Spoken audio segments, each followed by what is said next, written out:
찬송가 200장입니다.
하나님 말씀 요한복음 11장 1절에서 27절 말씀입니다. 제11장. 어떤 병자가 있으니 이는 마리아와 그 자매 마르다의 마을 베다니에 사는 나사로라. 이 마리아는 향유를 죽게 붓고 머리털로 주의 발을 닦던 자요, 병든 나사로는 그의 오라버니더라. 이에 그 노이들이 예수께 사람을 보내어 이르되, 주여, 보시옵소서. 사랑하시는 자가 병들었나이다. 예수께서 들으시고 이르시되, 이 병은 죽을 병이 아니라 하나님의 영광을 위함이요 하나님의 아들이 이로 말미암아 영광을 받게 하려 함이라. 예수께서 본래 마르다와 그 동생과 나사로를 사랑하시더니 나사로가 병들었다 함을 들으시고 그 계시던 곳에 이틀을 더 유하시고 그 후에 제자들에게 이르시되, 유대로 다시 가자. 라삐여, 방금도 유대인들이 돌로 치려 하였는데 또 그리로 가시려 하나이까? 낮이 12시간이 아니냐. 사람이 낮에 다니면 이 세상의 빛을 보므로 실족하지 아니하고 밤에 다니면 빛이 그 사람 안에 없는 거로 실족하느니라. 우리 친구 나사로가 잠들었도다. 그러나 내가 깨우러 가노라. 주여, 잠들었으면 낫겠나이다. 예수는 그의 죽음을 가리켜 말씀하신 것이나 그들은 잠들어 쉬는 것을 가리켜 말씀하심인 줄 생각하는지라. 이에 예수께서 밝히 이르시되 나사로가 죽었느니라. 내가 거기 있지 아니한 것을 너희를 위하여 기뻐하노니 이는 너희로 믿게 하려 함이라. 그러나 그에게로 가자. 디두모라고도 하는 도마가 다른 제자들에게 말하되 우리도 주와 함께 죽으러 가자. 예수께서 와서 보시니 나사로가 무덤에 있은지 이미 나으리라. 베다니는 예루살렘에서 가깝기가 한 오리쯤 되매 많은 유대인이 마르다와 마리아에게 그 오라비의 일로 위문하러 왔더니 마르다는 예수께서 오신다는 말을 듣고 곧 나가 맞이하되 마리아는 집에 앉았더라. 마르다가 예수께 여짜오되 주께서 여기 계셨더라면 내 오라버니가 죽지 아니하였겠나이다. 그러나 나는 이제라도 주께서 무엇이든지 하나님께 구하시는 것을 하나님이 주실 줄을 아나이다. 내 오라비가 다시 살아나리라. 마지막 날 부활 때에는 다시 살아날 줄을 내가 아나이다. 나는 부활이요 생명이니 나를 믿는 자는 죽어도 살겠고 무릇 살아서 나를 믿는 자는 영원히 죽지 아니하리니 이것을 내가 믿느냐? 주여, 그러하외다. 주는 그리스도시요 세상에 오시는 하나님의 아들이신 줄 내가 믿나이다. 오늘 새벽도 주의 은혜가 성도들의 심령 속에 임하기를 간절히 소원합니다. 이 한 주간도 주의 은혜 가운데 승리하시기를 바랍니다. 오늘 말씀은 요한복음 11장 말씀입니다. 베다니의 마을에는 예수님께서 가까이 지내셨던 3남매가 있었습니다. 마르다, 마리아, 나사로였습니다. 예수님이 그 집에 방문하여 그 집에서 쉬기도 하시고 식사도 함께 하셨습니다. 어느 날은 예수님께서 그 집에 방문하실 때 마르다가 예수님을 대접하기 위하여 아주 분주했습니다. 그러나 동생 마리아는 예수의 말씀을 듣고자 예수님 곁에 늘 있었습니다. 이 집에 오늘 예수님께서 가시게 됩니다. 왜냐하면 이 집에 있던 나사로가 병이 들었기 때문입니다. 오늘 말씀 속에 마리아가 나오는데 이 마리아를 소개할 때 향유를 부은 마리아였다라고 이렇게 표현을 합니다. 공간복음에 막달라 마리아가 예수님께 향유를 부은 사건이 기록됩니다. 오늘 또 이 베다니에 살고 있는 마리아도 예수님께 향유를 부어드린 일이 있었습니다. 이 두 사건은 같은 기사가 아니라 서로 다른 기사였다라는 것을 알 수가 있습니다. 이 베다니의 3남매 중 나사로가 병이 들어 죽게 되었던 사건입니다. 나사로가 시름시름 아프자 마르다는 예수님께 사람을 보냅니다. 예수님 속히 오셔서 나사로 좀 고쳐주세요 라고 예수님께 청합니다. 그런데 이 소식을 들은 예수님께서 즉시 오시지 않습니다. 말씀을 보면 오히려 지체하십니다. 일부러 시간을 늦추고 계시는 것 같은 그런 표현을 볼 수가 있습니다. 4절 제자들에게 이 소식을 듣고 하시는 말씀이 이는 죽을 병이 아니다. 이 일로 하나님의 아들이 이 일로 영광을 얻겠다라고 하시는 말씀을 보면 예수님께서 나사로가 병들었다는 얘기를 듣고도 직접 가지 않으신 이유가 바로 하나님의 영광을 위하여 행하실 일이 있으셨기 때문이었습니다. 그리고 그곳에서 이 소식을 들은 후에도 예수님은 이틀이나 더 계셨습니다.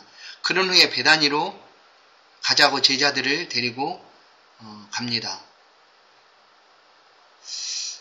유대로 가는 동안 예수님께서 제자들에게 이렇게 말합니다. 내 친구 나사로가 잠들었도다. 그러나 내가 깨우러 간다 라고 말씀을 하시죠.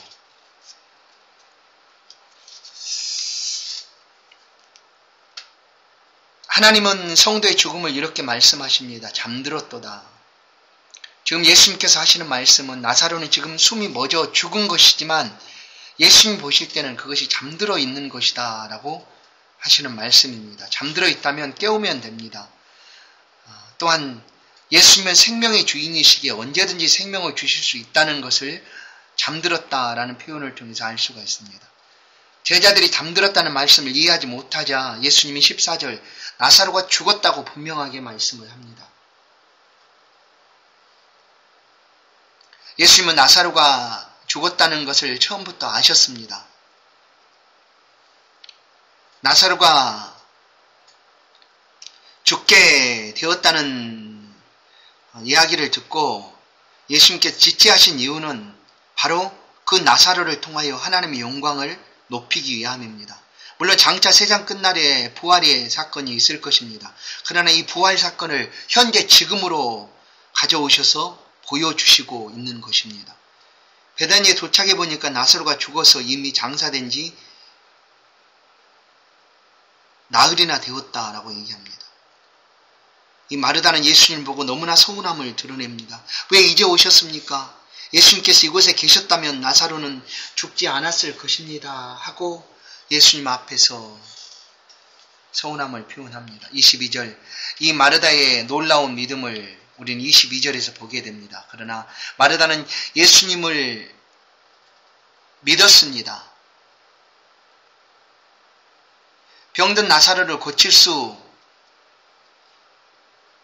있으시고 죽었으나 다시금 예수님을 살리실 것을 마르다는 믿은 것입니다. 그런데 이 마르다의 믿음이라는 것이 뭐였는가 하면 머리로는 예수님을 믿는다고 고백합니다. 그런데 그것이 마음까지 도달하지 못한 상태입니다. 예수님께서 이런 마르다를 향하여 23절 내 오라비가 다시 살아날 것을 말합니다. 다시 살아날 것이다. 언제? 부활의 때가 아니라 지금 살아날 것이다. 예수님 말씀하시지만 마르다는 마지막 날 부활의 날에 살 것을 나도 믿습니다. 이렇게 예수님께 말합니다. 그러나 예수님은 이 나사로를 통하여 마지막 부활에 있을 사건을 지금 보여주시고자 함입니다. 그렇게 예수님께서 나사로를 무덤에서 불러내으시고 그를 살려내십니다. 성도 여러분, 예수님은 부활의 시간을 마지막 때가 아닌 지금 믿는 자의 삶에 일으키시고 계십니다. 우리가 지금 죽어도 예수님은 부활의 생명이시기에 우리는 주 안에서 살아날 수 있게 되는 것입니다. 25절 26절 나는 부활이요 생명이니 나를 믿는 자는 죽어도 살겠고 무릇 살아서 나를 믿는 자는 영원히 죽지 아니하리니 이것을 내가 믿느냐라고 예수님께서는 말씀하고 있는 것입니다. 오늘 마르다에게 하신 말씀이 아니라 저와 여러분에게 하고 있는 말씀입니다. 오늘 믿으십니까? 다시금 우리가 살아날 것을 믿으십니까? 예수님의 말을 믿으면 더 큰 영광을 보게 될 것이다 라고 말씀을 하고 계십니다. 이 하루 부활의 생명이신 주님을 우리는 의지합니다. 변함없이 우리가 주 안에 다시 살아날 것을 우리는 의심 없이 믿습니다. 이 믿음으로 이 땅을 살아가게 하신 것입니다. 이 믿음 안에 승리하시는 이 하루 되기를 간절히 소원합니다. 주와 동행하는 하루가 형통하고 복된 하루가 되기를 바랍니다. 하나님 감사합니다. 우리를 도우셔서 우리가 믿고 의지하는 주 예수 그리스도와 언제나 동행하게 하시니 감사합니다. 부활 생명이신 예수 그리스도를 의지합니다. 이 하루도 또 이 한 주간도 주와 더불어 승리할 수 있도록 하나님 힘을 주시고 은혜를 베풀어 주옵소서. 많은 어려움이 여전히 계속되고 있으나 모든 질병 속에서 우리를 건져주시고 고쳐주시고 회복시켜 주옵소서. 하나님이 능히 하실 줄로 믿습니다. 우리 교회와 성도들 우리 가정을 지켜주사 주 안에 늘 형통하도록 은혜를 베풀어 주옵소서. 주님을 의지합니다. 오직 주만 의지하오니 믿는 우리의 심령 속에 이 한날의 모든 삶의 형통함으로 함께하여 주옵소서. 예수 그리스도의 이름으로 기도하옵나이다. 아멘. 자유롭게 기도하시겠습니다.